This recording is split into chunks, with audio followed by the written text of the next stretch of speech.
Hello guys and welcome back to Gadget Grasp 101 channel. Today we are going to be learning how to delete a message sent on Facebook. Here is a general tutorial on how to delete a message sent on Facebook. First of all, open the Facebook Messenger app.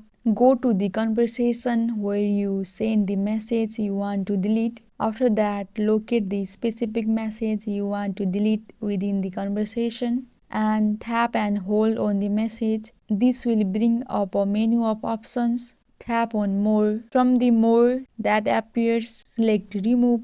Facebook Messenger gives you two options, remove for you or unsend. Choosing remove for you removes the message only from your view, while unsend removes it for both you and the receiver. Confirm the action when promoted. If you selected unsend, the message will be removed from both sides and tap on OK. That's it guys. I hope this video was helpful for you. Please like and subscribe the channel and also don't forget to press the bell icon. Thank you.